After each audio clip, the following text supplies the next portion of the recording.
Welcome students. Now today we will discuss about the states of matter.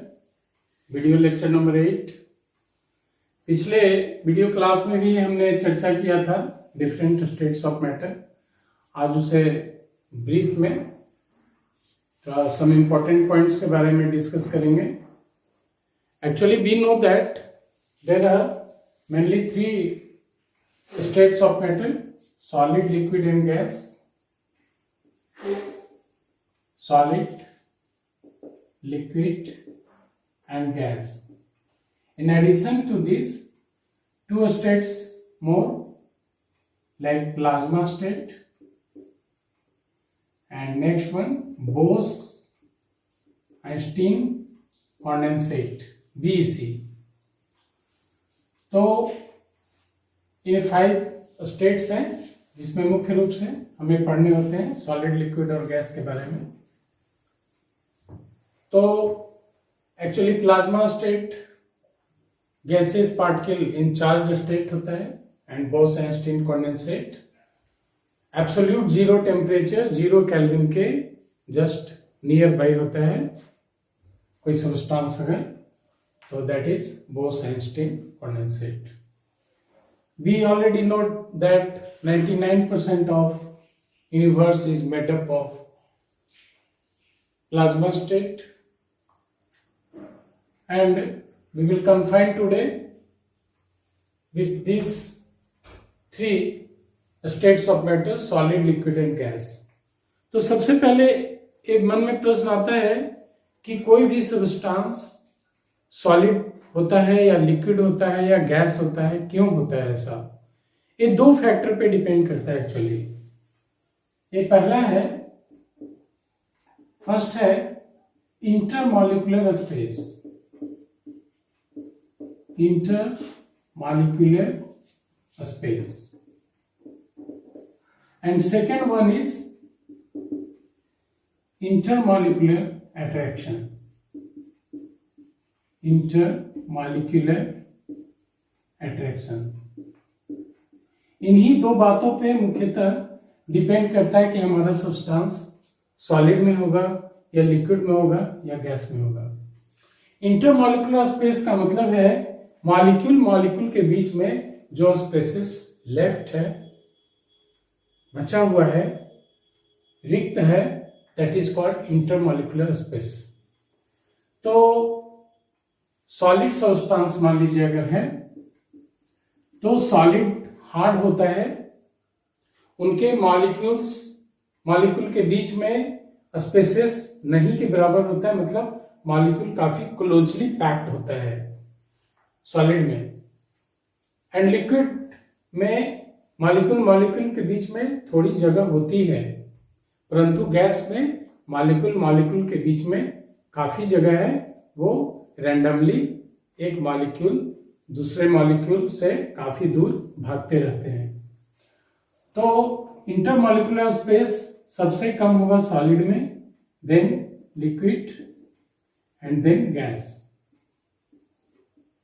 सबसे ज्यादा intermolecular space gas में होगा. Solid में इनके पार्टिकल्स क्लोजली पैक्ड होंगे. पार्टिकल्स क्लोजली पैक्ड मतलब सटा हुआ होगा. और गैस में क्या होता है? Particles loosely held. और लिक्विड में क्या होगा? इंटरमीडिएट, इन दोनों के बीच में. तो कैसे जानेंगे कि इनके मॉलिक्यूल के बीच में या पार्टिकल के बीच में स्पेसेस हैं? एक एक्सपेरिमेंट के द्वारा हम देख सकते हैं. जैसे मान लीजिए अगर हम एक कंटेनर लेते हैं, इसमें हम पानी ले लिए, मान लीजिए 100 ग्राम वाटर है, 100 ml वाटर हम ले लेते हैं. इसमें हम 50 ग्राम मान लीजिए हम शुगर डालते हैं, शुगर क्रिस्टल. तो ये घुलाने के बाद शुगर सॉल्यूशन बनेगा. ये हो गया हमारा शुगर सॉल्यूशन। तो शुगर सॉल्यूशन का जो वॉल्यूम है अभी भी 100 ml ही है, वॉल्यूम 100 ml, जबकि उससे बढ़ जाना चाहिए था, 150 के अबाउट होना चाहिए था, लेकिन इनका वॉल्यूम जितना वॉल्यूम ऑफ वाटर है उतना ही वॉल्यूम अभी भी है। तो ये 50 ग्राम शुगर गया कहाँ? तो ये 50 ग्राम शुगर जो है वाटर मॉलिक्यूल के बीच का जो स्पेस है, जो जगह खाली है, उसी में जा करके शुगर का क्रिस्टल टूट करके डिजॉल्व होकर के उनके जो पार्टिकल हैं, शुगर पार्टिकल, उस स्पेस में जा करके समा जाता है। इसीलिए वॉल्यूम में कोई इंक्रीमेंट नहीं होता है। ये शो करता है कि लिक्विड के पार्टिकल के बीच में स्पेसेस लेफ्ट हैं। तो जहां तक गैस की बात है, गैस के मॉलिक्यूल काफी दूरी होते हैं। हम इसे एक एग्जांपल से देख सकते हैं। जैसे अगर आप देखें खाना बनता है किचन में, तो हमें पता चल जाता है कि आज क्या भोजन बना है, उसकी हमें महक लग जाती है। तो क्या होता है, उनके मॉलिक्यूल जो है काफी तेजी से वो फैलते हैं, हीट होकर के काइनेटिक एनर्जी लेते हैं। तो हीट अगर उनको दिया जाता है, मतलब जो गर्म भोजन होता है, तो उसमें उनका molecule by gaining kinetic energy वो काफी दूर तक स्प्रेड करते हैं। वही अगर ठंडा भोजन रहता है तो हमें उसकी खुशबू नहीं मिल पाती है। सो टेम्परेचर से भी इफेक्ट पड़ता है पार्टिकल के मूवमेंट पर। दूसरी बात, हम यहाँ पे आते हैं इंटरमॉलिक्यूलर अट्रैक्शन। तो इंटरमॉलिक्यूलर अट्रैक्शन सॉलिड में मॉलिक्यूल के बीच में काफी स्ट्रांगली बॉन्डेड होते हैं, काफी क्लोजली पैक होते हैं। उनका अट्रैक्शन मच मोर होता है regarding in comparison to liquid and gas. Solid में सबसे ज्यादा इंटरमॉलिक्यूलर अट्रैक्शन है, greater than liquid and greater than gas. उसे हम एक एग्जांपल से देख सकते हैं। जैसे मान लीजिए अगर आप आयरन रॉड लेते हैं, उस पर अगर हैमर से प्रहार करते हैं थोड़े से, तो उसे कुछ नहीं होता है।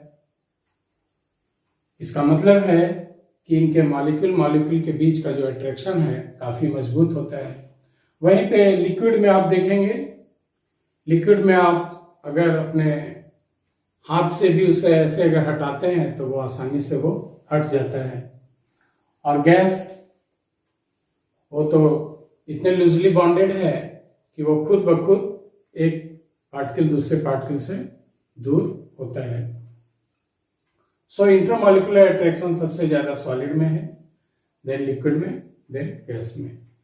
अब ये जो स्टेट्स ऑफ मैटर है, इसे हम एक स्टेट से दूसरे स्टेट में कन्वर्ट कर सकते हैं by changing temperature and pressure. तो suppose that,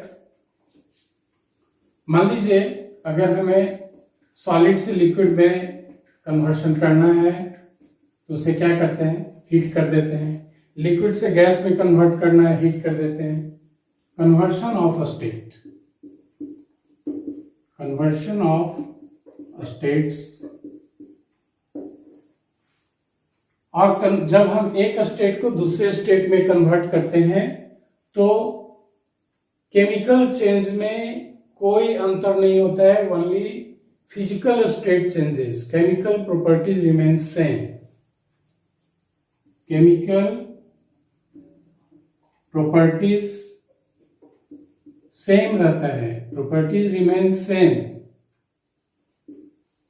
but physical property changes, physical property changes. जैसे मान लीजिए अगर हम वाटर को आइस में कन्वर्ट करते हैं तो उनका केमिकल प्रॉपर्टीज जो वाटर शो करेगा वही रहेगा। फिजिकल प्रॉपर्टीज में वाटर का जो है वो लिक्विड स्टेट में है, आइस सॉलिड स्टेट में है, फिर उसे हीट कर देंगे, वाटर को अगर बॉयल कर देंगे गैस में कन्वर्ट हो जाएगा। ओनली फिजिकल स्टेट चेंजिंग होता है। तो इस तरह से टेम्परेचर चेंज करने से हम एक स्टेट से दूसरे स्टेट में कन्वर्ट कर सकते हैं। जैसे सॉलिड में अगर आप इसे हीट कर दीजिए, लिक्विड बन गया, लिक्विड को हीट कर देंगे, एक गैस बन गया, गैस को हीट कर देंगे, एक प्लाज्मा स्टेट हो गया। तो इस तरह से हम एक स्टेट से दूसरे स्टेट में टेम्परेचर चेंज करके उसे कन्वर्ट कर सकते हैं। By change in pressure, pressure भी चेंज करके हम एक स्टेट से दूसरे स्टेट में चेंज कर सकते हैं। जैसे मान लीजिए प्रेशर चेंज, सपोज दैट अगर हम वाटर लेते हैं, वाटर को हम वैक्यूम चेंबर में रखते हैं, वाटर को रखे वैक्यूम चेंबर में, वैक्यूम चैम्बर, और वहां पर जाकर के हम उसका प्रेशर लोअर डाउन कर दिए, प्रेशर लोअर डाउन। तो जैसे प्रेशर लोअर डाउन करेंगे तो क्या होगा, वाटर का जो मॉलिक्यूल है वो दूर दूर होता जाएगा, दूर भागेगा एक दूसरे से। तो जब लिक्विड बॉयल करता है तो क्या होता है, उसका जो मॉलिक्यूल है वो सेपरेट होता है, दूर होता है और बॉयल करता है। उसके बाद इतना दूर हो जाता है कि वो गैस में कन्वर्ट हो जाता है। यहाँ भी वही होगा, वाटर जो है जब प्रेशर लोअर डाउन करेंगे तो वाटर बॉयल होने लगेगा एंड फाइनली वो गैस के रूप में एस्केप हो जाएगा। Water boils, then after escape as gases, और गैस की तरह वो जो है escape हो जाएगा जैसे हम प्रेशर लोअर डाउन करेंगे। Now we will see the next important term, that is law of conservation of mass, जो केमिस्ट्री के लिए एक बहुत ही इंपॉर्टेंट वो लॉ है जिसके कारण केमिस्ट्री में बहुत तेजी से वृद्धि हुई इनके डेवलपमेंट में। क्योंकि पहले केमिस्ट को पता नहीं चलता था कि कितना रिएक्टेंट लेंगे, कितना प्रोडक्ट बनेगा। तो इस लॉ के आने के बाद केमिस्ट लोग को काफी सहयोग मिला। So it is very important topic, law of conservation of mass, law of conservation of मास। इससे पता चल जाता है कि हमारा रिएक्टेंट कितना है, प्रोडक्ट कितना बनेगा। लॉ ऑफ कंजर्वेशन ऑफ मास मतलब किसी भी रिएक्शन में जितना रिएक्टेंट हम लेंगे उतना ही प्रोडक्ट हमारा बनना चाहिए।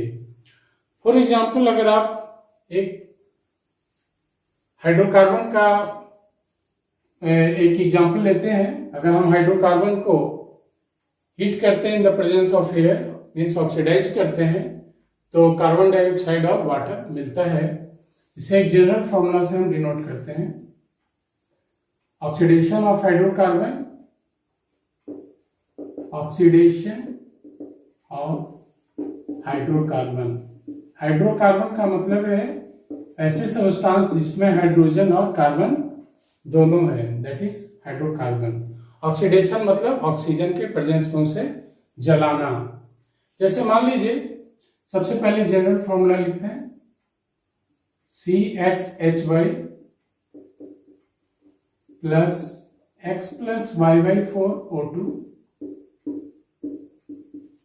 XCO2 plus y/2 H2O। This is the general formula of hydrocarbon जब ऑक्सीजन से वो रिएक्ट करता है। फॉर एग्जाम्पल अगर यहाँ पे हम लेते हैं प्रोपेन C3H8, X के जगह 3 रखते हैं और Y के जगह 8, तो ये हो गया propane. When propane is warm with in presence of oxygen, तो कितना ऑक्सीजन लेंगे, X हो गया 3 plus 8/4 O2 X3 CO2 plus Y हो गया 8/2 that is 4h2. So now final equation is, when propane is burned in presence of air, what we will get here, C3H8 plus 2, ये हो गया 5, I go to 3CO2 plus 4H2. तो जितना number of carbon इधर है उतना number of carbon इधर, जितना हाइड्रोजन एंड ऑक्सीजन इस साइड है, हाइड्रोजन 8 है, हाइड्रोजन 8, ऑक्सीजन 10, ऑक्सीजन 10, जितना यहाँ पे रिएक्टेंट का मास है उतना ही प्रोडक्ट का मास बनेगा, तभी जो है law of conservation of mass followed होगा। इस तरह से आप कोई भी इक्वेशन, अगर ये हमें याद है तो आप इस इक्वेशन को बना सकते हैं। तो a law of conservation of mass ये केमिस्ट्री में एक बहुत ही इंपॉर्टेंट लॉ है। So students, now today this is the end of chapter here. Now we will meet with the new chapter in the next video class. Okay, bye. Thanks.